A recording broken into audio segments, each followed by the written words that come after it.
Hello, everyone. Anything to anybody? Hello, because Biden's just not gonna. He's not electable. He's not electable. Okay. All right. There are two factors. One is the Biden economic situation is degrading very rapidly. In addition, the Biden financial situation with the bond market is deteriorating very rapidly. But on the other side is the Democrats have no candidate. Yeah, I mean they locked them. So you remember last election in the primaries, Kamala Harris could not even get 1% of Democratic vote in the primary, so she dropped out. The week after she dropped out, she started working with the I forget the names of these people, but the super team of the Democrats to polish her. And then it's no surprise she was put on the ticket as VP because somebody has a hard on for her. And well, she also gets the woman vote because most women will vote for another woman candidate.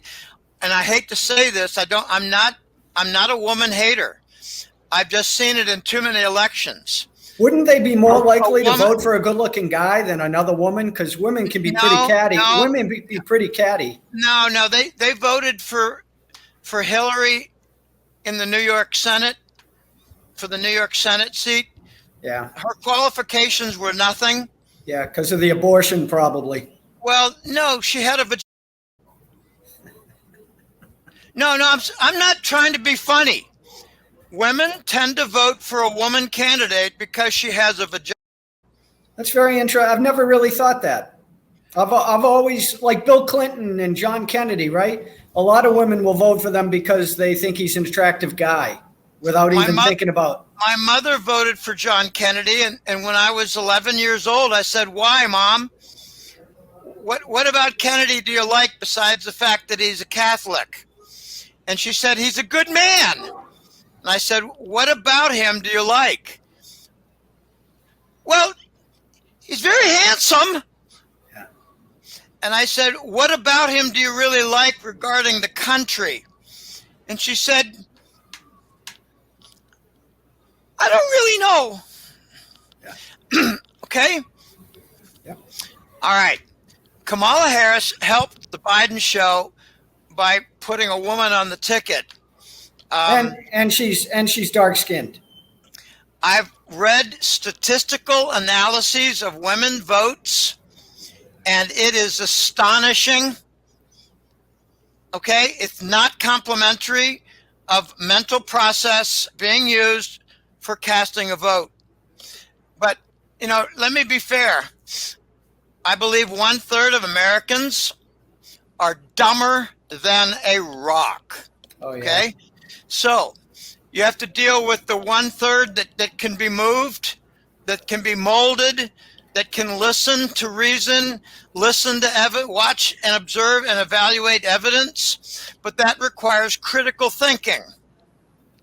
And that's very difficult for many people because they want to be part of a crowd, because they want to be on the winning team, because they want to retain their job, because they just want to fit in socially. And then you got 1/3 that I believe are really intelligent, really successful, evaluate information well, effectively. And that's a crowd I appeal to for the newsletter on the golden-jackass.com website. You think I expect the New York Times morons to sign up for the newsletter? I got into a big argument. I haven't talked to you since my roommate died. My college roommate, my favorite college roommate, we got along great. We were both Easterners. Yeah. In Ohio, he was from New York. I was from Pennsylvania. We had a lot of friends from Ohio, but we got along really well. We were both urban Easterners, and we got into a number of arguments in the last few years because he was a Bernie Sanders fan, which meant that he was a socialist. And I said, "Can you name me a single socialist nation as an example?" that's been successful in their socialist policies? And he said, well, I'm sure I can. I said, well, I'll give you a year. I'll give you a year to think about it. After a year, I said, you got anything? And he said, not really. Sweden. I said, yeah, maybe Sweden. Denmark. Those are unique situations because they don't have big populations. They don't have many races. Yeah. Well, they used to not. They used to, and then they got rid of them. Unbelievable. Okay. Anyway, I'd like to get back to this issue regarding the bond market and the election. The election is going to be predicated upon stability in the country for the economy and the financial markets, and we're not going to have either. Yeah, I mean, Jim, this is where I always make a mistake because, like you, I think I have the ability to analyze information and I see trouble long before it gets here, but I always underestimate how long they're able to push off. They're able to push it off a long time. Yeah. But they've run out of time. And the reason they run out of time is we got too much debt. Oh, yeah. We got too much deficit. We got too much war. We got too much military funding. And we got too many foreign sellers of treasury bonds because the BRICS have united in response to our Russian sanctions. That's where it all comes from. Boom. How to cut your own throat. Every sanctions that we have made since Obama has been unsuccessful, yet we continue. It's like pride. It's like, well, if we continue, we'll at least have a good war, and we'll have war funding, and we'll have reconstruction. Okay, I have got it on good authority that a third of all the Ukraine funding is going to Davos. Yeah. 1/3 of it. Yeah, if we cut off the Ukraine funding, we will kill Davos. And that's a good thing. Okay, we have got a situation that's coming to a head. The good news is that we do not have JP Morgan becoming a super bank. The good news is that we have not had any bail-ins for bank accounts. The good news is that they managed for a good period of time to sustain insolvent banks. Well, there were bail-ins last March. There were bail-ins last March. Oh, you're talking about them using deposits or the government basically saving accounts? I think we're not agreeing on the term bail-in. Okay, so you're bail-in, you mean them taking depositors' money to... Okay. You're talking about a bailout. Oh, yeah, bailout, right. Outside source is a bailout. Yeah. Okay, they created the bank term funding facility. Right, which ends in March. Right. Why are they doing that? Well... Why? Some people think that's when it's going to fall apart. Okay, yeah, they're planning it. It's commercial real estate. They had to, the banks had to get it off their books, Jim. So they put it on the Fed's books. Okay, it's largely. I don't think it's largely commercial real estate. I think it's all kinds of treasury bonds, structured treasury bond investments, and CRE, and a bunch of mortgage bonds. It's all in the bank term funding facility. So how are the banks, and the banks aren't going to be able to take that back? Because the Fed, the way I understand, you correct me if I'm wrong, the way I've read it is the banks, their asset was worth like 40 cents on the dollar. The Fed said, give it to us. We'll give you 100 cents. And now they're going to have to take it back. And maybe now it's 20 cents. So the banks are now going to have this dog shit on their balance sheet. I don't think the banks are going to take it back. Yeah, they can't. I think they're terminating the bank term funding. I call it the vestibule, the waiting room for bankruptcy. Yeah. Okay, David, let's just be very plain. The banks are not going to be concerned about taking back these bad loans. The banks are going to shut down. Yeah, and I've had private discussions with people, and this is the only thing that's a little nerve-wracking. Let's say you have your life savings in banks or Fidelity or Schwab or Robinhood or Bank of America. I mean, this could be very, very, and what they always say to me is be like, yeah, but they're insured by the FDIC and the equivalent, so it's protected. I'm like, are you sure? Well, many of them are, David. They are. Now, let's just review some of the important events following Silicon Valley Bank. That was a year ago, right? Yep. Okay. The part that we were not told, I want to do a preface. The part we were not told until a couple months later with Michael Gill was that what caused the Silicon Valley Bank to collapse and to fail was the Mexican Sinaloa cartel moved $23 billion out. And the next day, they shut down the bank and declared bankruptcy failure. We weren't told that initially. We weren't told that it was a giant Mexican money laundering center. I heard that there was a lot of Chinese. I heard that there was a lot of Chinese money in SVB. Yes, and that's why we bailed it out. We were I don't know if any of this is true because you read it online, but supposedly most of the money that was saved was foreign money that was bailed out. That's probably true. It's consistent with what I hear and what I accept as real. And they are treasury bond owners. There we go. Okay, so remember like 30 years ago, we used to hear, well, we got to be careful that our debt is not owned by foreigners or we will lose our sovereignty and lose control. Okay, we're there now. We're there now. And we've been there for 5 years. Okay, let me leave that alone now and just move to the sequence of events following Silicon Valley Bank. Okay. There was another bank called First Heritage that went into failure.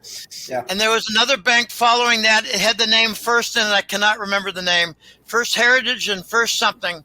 I can't remember. Anyway, in response to that, JP Morgan did the acquisition. Yeah. They did the distress merger acquisition. At the same time, Janet Yellen made a policy change at the Department of Treasury and said that they would do unlimited FDIC financing and funding to rescue banks. That was not the policy before. Right. Before we knew that the FDIC had a finite amount of funds, and Yellen with the Department of Treasury lifted that and said it would be whatever is necessary. What they were saying, David, was we're not going to allow depositor losses. Okay. And then she said that it's not a uniform thing. It's on a case-by-case basis. Yeah, in other words, if you're our friend, we'll do it. If you're not, sorry, Putin. Sorry, Putin. Well, think of it differently. Think of it as if you're not cooperating from the Wall Street perspective, we're going to cut you out. Or if you don't cooperate with money laundering functions, we're going to cut you out. Or if you speak ill of Wall Street corruption in some other manner, we'll cut you out. Or if you have a certain degree of foreign depositors that we don't like, we'll cut you out. Okay, in other words, friend or foe. Jim, let me just interject something real quick because a lot of people over the years after our conversations would write to me and say, Jim's a wacko. Everything he's saying is so far out there, it's not real. Why don't people see and believe that there is this small group of people who control and run everything? Is it just too hard to accept? Or would they feel completely helpless if they actually believe that? Would it start a war? What's going on? What proportion of your followers are that shallow? Well, is that over half? Well, they're not necessarily my followers. I just get random people responding to me who see the videos, right? I would say it's more than half. More than half of the people. More than half think I'm a wacko. Not just you. I get blowback on the things that I say. Well, what you're getting blowback from is some of the dumbest people in the crowd who don't do any research, who listen to the mainstream news, who believe war is good for the economy, who are not aware of narco trafficking, who are not aware of the deep underground military bases, Jim, who don't know jack shit about anything. This is the United States today. I just heard a stat. I don't know if it's true. I heard that more than 2/3 of people in the United States took the jab. Okay, and some outrageous number also supports funding Ukraine and funding all these different things. Jim, this is why I left the United States, because it's quite simple. If I don't agree with it and I can't change it, I got to go. Well, you can always remain and try to use your endurance, because they're going to be exposed to the truth, and it's going to start with the mainstream news and the Substacks that are going to cover the Putin interviews. What do you think? What do you think stage 2 is going to be as a topic for Tucker Carlson? Well, did you watch the interview? I saw a portion of it. Well, he didn't really. I'll tell you what I thought was the most interesting part of the interview. After I say anything Putin said was nothing revealing. If you look, I've listened to Putin for 10 years. You can listen to him. They have his speeches online. I know. And so he was just reiterating. I remember 10 years ago, he was begging reporters, please listen to what I'm telling you. Report this to your citizens. And of course they didn't. The part I found most interesting about that interview is when Putin goes, hey, I know that you applied for the CIA, talking to Tucker. Because most people, see, this is the problem. This is what I think the problem in the United States is. Everybody thinks that one man like Trump or Tucker or whoever is going to ride in on a white horse and change anything, and they're not going to have to do a freaking thing. Then their whole life, they'll be able to get up, drink their coffee, and go about their daily routine, and their life will go on unaffected. And I've been saying for years, it's going to take war. I think it's going to take blood at this point. It's going to take so much pain to really. I understand. So the thing is I'm glad Tucker did what he did, but I don't know if he's controlled opposition or not. I don't know. I don't think he is. But as long as he does stuff like that, then I'll take it, right? If he's controlled opposition, why did Fox fire him? If he's controlled opposition, why did he maintain a position in direct opposition to the mainstream news? I regard that postulate as very, very, very shallow. Well, if you're controlled, not shallow. If you're not, David. But if you're not controlled shallow, opposition, David. Very shallow. Yeah, but very shallow. If you're not controlled opposition, do you know who Gonzalo Lira is? You must know who he is by now. Okay, well, he's dead, supposedly. And Assange, he's practically dead. Snowden, They were trying to kill Snowden in Hong Kong or in Kowloon, but he was able to hide. And so that's typically what they do with people they can't shut up, Jim, or can't buy off, or can't get onto Epstein Island.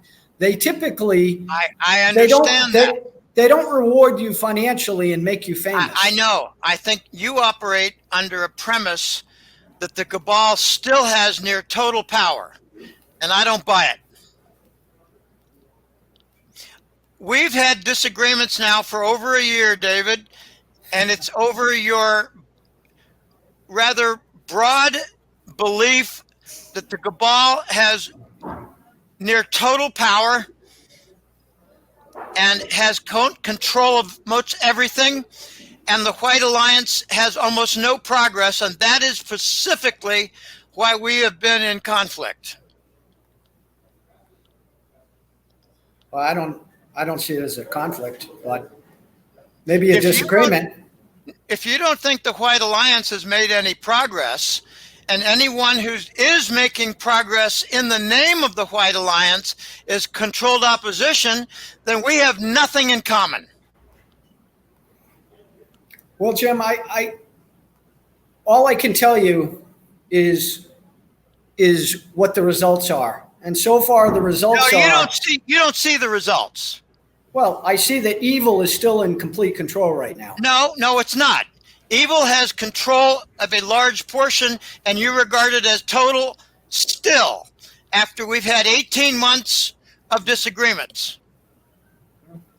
All right, show me where I'm wrong, please. Jamie Dimon flipped. Why? Why would he flip? You tell me why. You're the negative guy who's got cockeyed, asinine information and opinions. Well, I think I'm turning hostile on you now, David. You invited this. I think he's a criminal. I think Jamie Dimon's a criminal. Why is he working in the White Hat camp now? I have no knowledge that he is. You have no fucking idea. No, I don't. What did they have on Jamie Dimon? What did the good guys have on Jamie Dimon? Why did he flip, David? Why did he go to Davos and tell him that Trump was right? Why did he go to Davos and tell him that basically their days are numbered?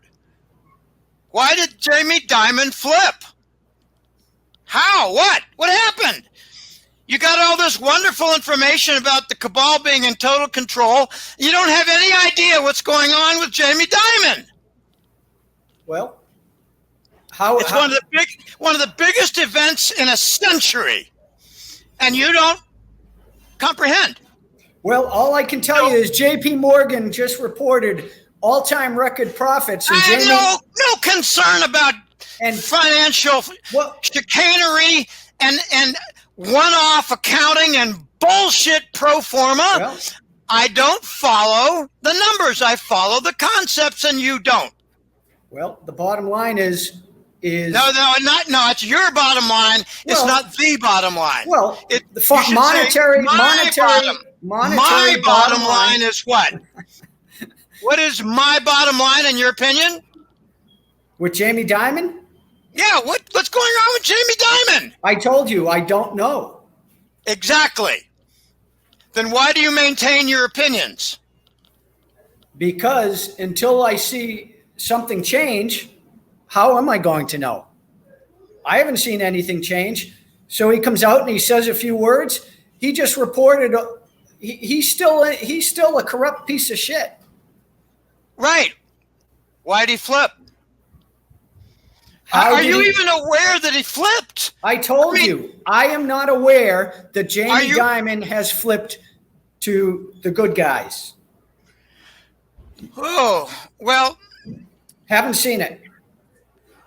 I don't think you have the ability to see much. Maybe not. It's possible.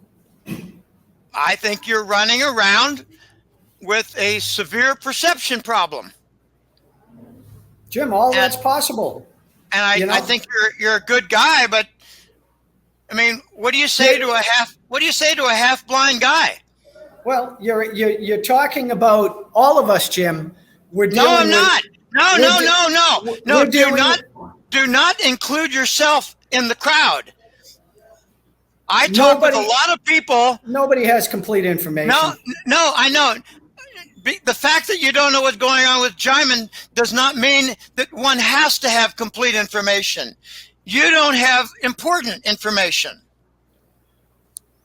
Don't put yourself in the crowd, and don't say you got to have complete information. So how is Jamie Dimon? Why did he flip, Jim? And how is that going to help the quote unquote good guys? Okay, because I'm not gonna make this a long. I've got things to do. I'm busy doing work. Yep. Jamie Dimon is a victim of the Epstein files being released. Mm-hmm. J.P. Morgan was doing most of the Epstein financial functions, which means bribery, which means investments, which means extortion, which means airline flights, which means hush money, which means other agents being paid like honey traps. J.P. Morgan was trapped. It happened simultaneously with the release of the Epstein files. That's crimes against humanity. There's a second part. The White Hats decided to bring out evidence regarding DataCore. DataCore is a J.P. Morgan database for military, I think, sales, bribery, and contacts dating back to Sandia Labs in 1993 with Bill Clinton. DataCore is essentially a slush fund for bribery and treason by American politicians and generals. They nailed J.P. Morgan. Therefore, they made the argument that over a 20-year period, Jamie Dimon had to know. Then they brought out their witnesses that Jamie Dimon made decisions regarding both functions, Epstein and military bribery. They told him, basically, we've got you for treason, we got you for crimes against humanity, we're going to shut down the bank, and we're going to execute you unless you flip. Who is they? The White Alliance Command Center, which you probably don't believe exists. No, I don't. I don't. Because your information is so absurdly shallow. It's possible. All right. This is the biggest banker event in close to a century. So get a grip, do some research, and change the way you operate, or you're going to continue down the shallow lane on the highway. Okay. Which I consider to be not the two main lanes, but the berm. You're operating with a slow-moving vehicle on the berm. This is very exciting because Argentine President Javier Milei also went to Davos, and he gave them a lesson on economics as it pertains to socialist policies. And that was a wonderful lesson he gave him. You combine the heritage president, the Argentine president, and Jamie Dimon, and what you basically had was an announcement to Davos that they're going to be shut down. That'd be nice. Well, I know it'd be nice, but I'm afraid it's something that you don't quite believe or have adequate information toward. So, you know,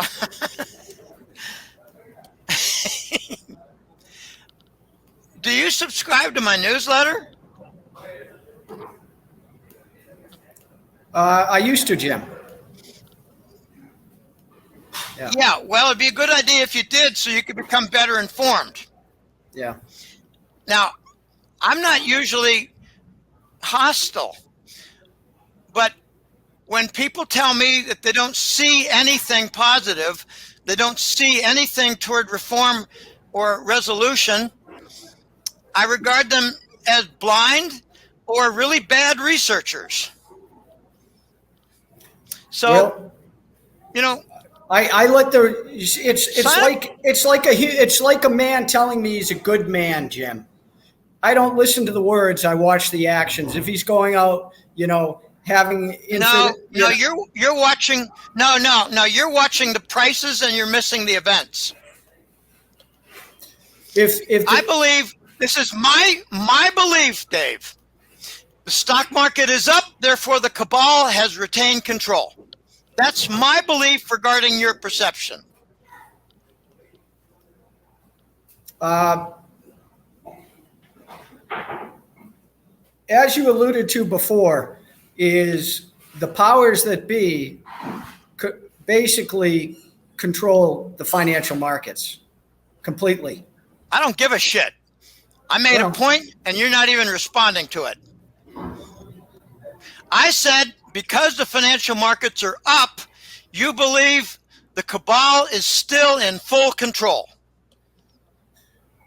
Well, they're in control of the markets. Absolutely. They're in control of the markets. Is the Wall Street, one thing Wall Street does, Jim, they like to pump it so they can dump it. That's all. They're going up so that they can crash it. That's not the only reason they've been supporting the stock market. They don't want a revolution in the nation where everybody marches on Wall Street with torches and pitchforks.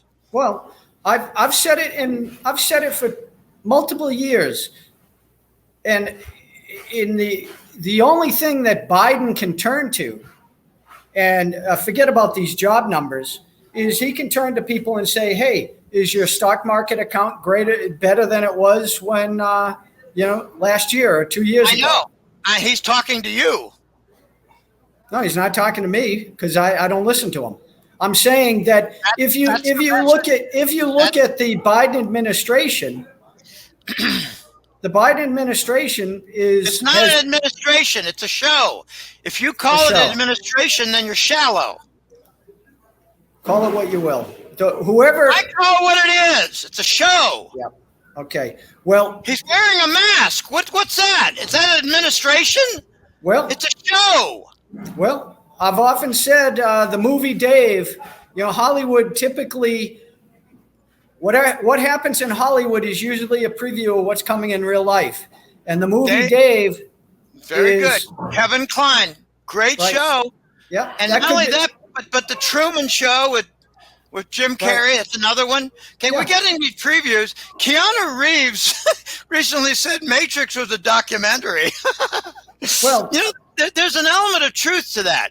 Yeah. But, okay, I pointed out how Davos recently had a dagger put through its heart. And this is a story that you're not even aware of. So I'm going to wish you well, Dave. And I'm going to sign off. All right, Jim. Thank you. And sign up for the newsletter and prove to me that you give a shit about finding out what's going on. Bye now. Live long and prosper.